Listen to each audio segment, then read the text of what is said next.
importante ang pagtulog para sa mga bata upang lumaking malusog at masigla, ito naman ang delikadong oras para kay Baby Hana.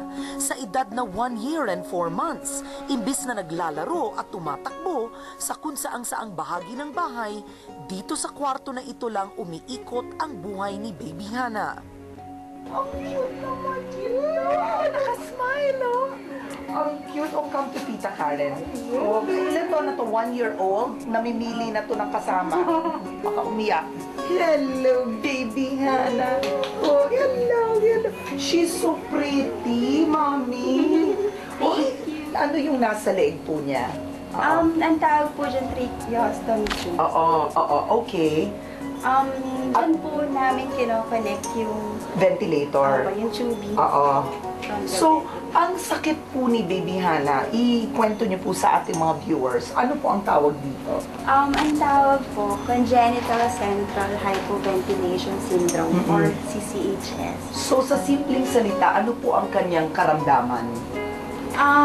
Hirap po ba siyang huminga? Pagtulog po siya, hindi siya huminga. So when you say congenital central hypoventilation syndrome, there is an abnormality in the automatic control of breathing. Normally tayo, kapag bumababa yung oxygen level in the blood natin or tumataas yung carbon dioxide level in the blood natin, ang normal reaction natin is bumibilis yung paghinga natin. No? Or let's say kung natutulog tayo, bumaba yung oxygen level natin or tumaas yung carbon dioxide level, nagko-compensate tayo, gumigising tayo.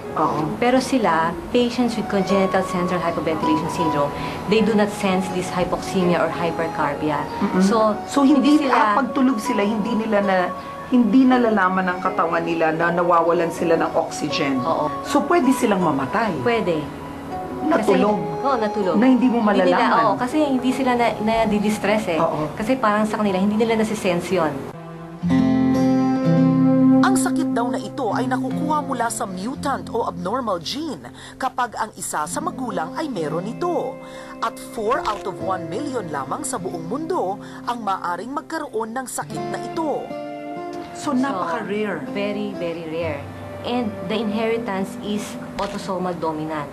So one of the parent has the mutant gene or yung abnormal gene.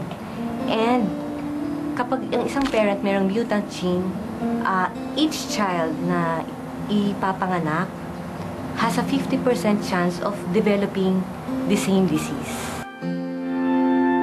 Dahil delikado ang kalagayan ni Hana, ang kanyang mga magulang ay nagpapalitan sa pagbabantay sa kanya 24 oras. Kailangan kasing ma-monitor nila kung ito ay nakakahinga. Critical din tuwing ipipikit ni Hana ang kanyang mga mata. Kailangang masiguro nila na tama ang pumapasok na oxygen sa kanya. Ito naman hindi niya to hinihila. Ginaganon-ganon. May mga times po, nag-attempt siya. Siguro irritable na siya. Dahil sa sakit na ito, hindi rin nakapagsasalita si Baby Hana.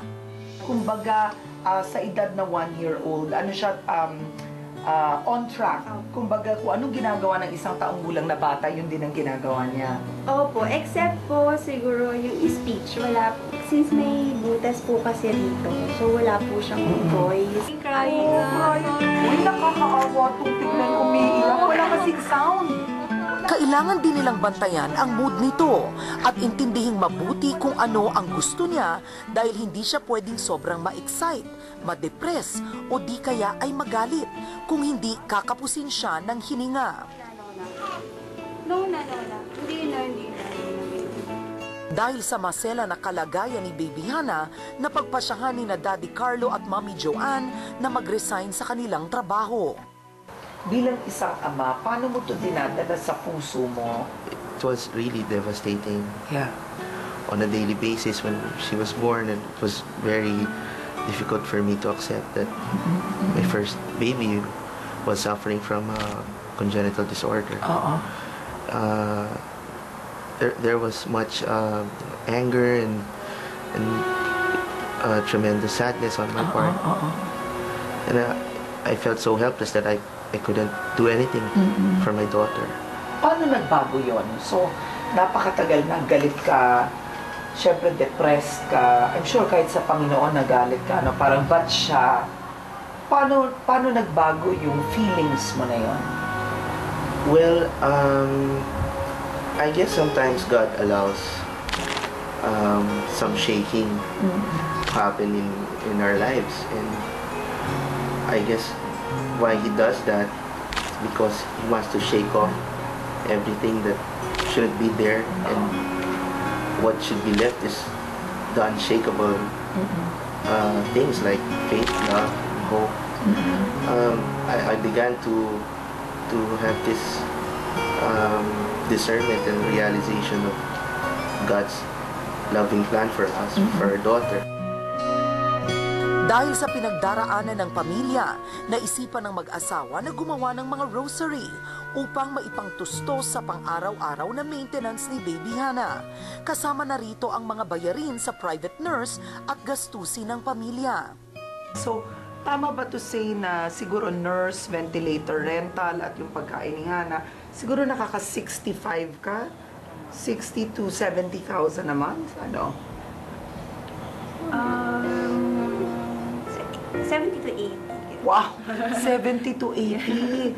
At nakukuha niya yun talaga through fundraising at sa paggawa ng mga rosaries. Ang ginagawa ninyo ngayon, bukod sa fundraising, meron kayo talagang rosaries for Hana, no? Inspired from praying the rosary together. So, ipakita niyo, ito yung ginagawa ninyo.